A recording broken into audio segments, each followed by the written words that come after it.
What were you doing drug-wise at 12?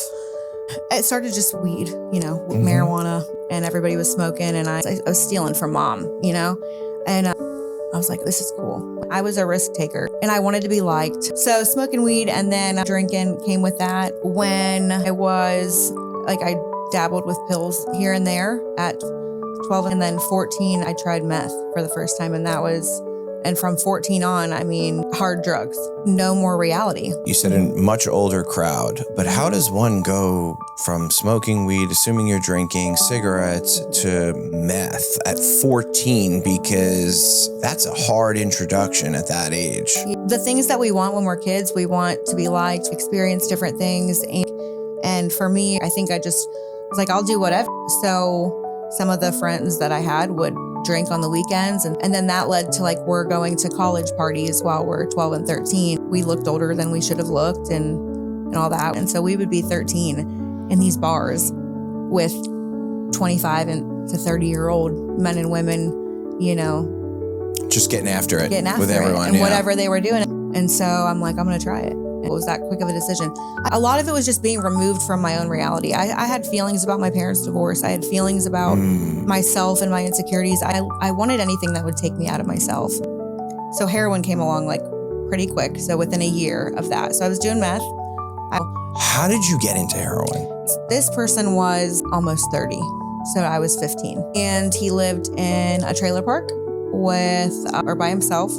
And he did drugs all day. And one day, one of the people I was with brought me there to his trailer, and I wound up there somehow. I just was sick of running around, and I'm like, this guy, I'm just gonna try and stay here. I was attracted to him, so I stayed and I tried heroin. And I was like, I wanna try it. And I just did it. Now, mind you, shot it up with a needle. So the first time, here I am with a man that I don't know, 30 years old, damn near, who's about to show me how to shoot up heroin. Nothing would be the same ever again. I went to jail 2 days after I turned 18. What happened? So I was in jail for 30 days at 18. I got out and started doing what I was doing again. So I called him and I'm like, Dad, I'm doing heroin and I need help.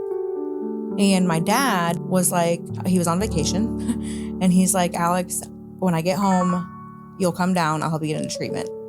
Okay. So he did, and I did. I went to treatment. I think I probably waited a few days. When he said I'm home, I probably did my thing for a few days and then came. I did. That was my first taste of treatment. I was 18. So from 18 to the end of my addiction, the things that stand out are very traumatic things, very dark things, very, crazy stories, but I can't put a timeline to I've been to treatment more times I can count on my hands and toes combined, as well as jail. I have absolutely no idea how many times I've been to either. I know that by the time my addiction was, coming to its end, I had racked up 5 felonies that stuck out of 8 I was charged with. I sealed my record seal today. Thank God. But yeah, no, I had racked up a lot of charges.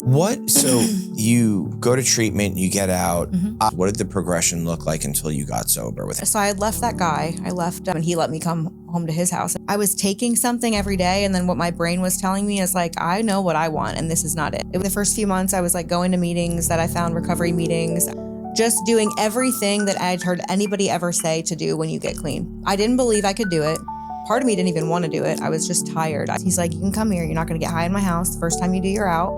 I thank God for that. God did for you what you couldn't do for yourself. Yep, every time. I was meeting people and it was great.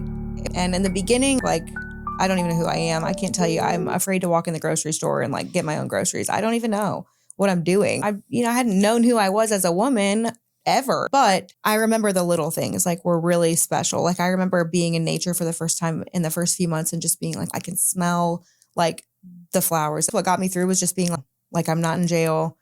I wanted that, that it was a sort of freedom that for the first time, this time it was just the cards were set up right for me. Yeah, I had some gratitude that I was able to muster up. And so I was attending my drug court, doing all those things. And then about 3 or 4 months in, I wanted to figure out what my problems were. Why can't I heal? And I'm as terrified as I am of what that looks like, it's my only shot that I have at this and I got to do it.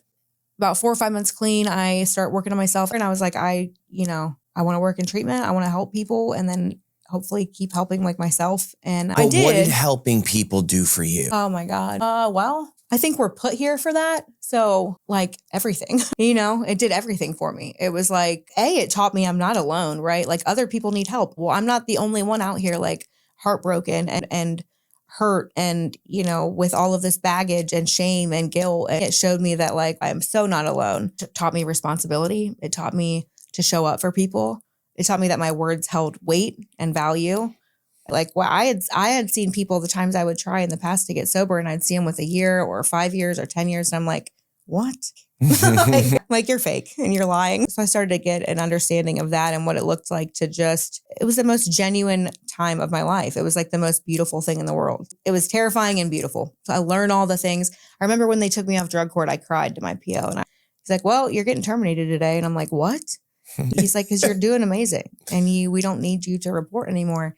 And I cried and I was like, am I going to get high? I remember I asked my dad, I'm like, I'm scared. And my dad was talking to me at that point. He's like, he's like, Alex, I've never known this person that you are today.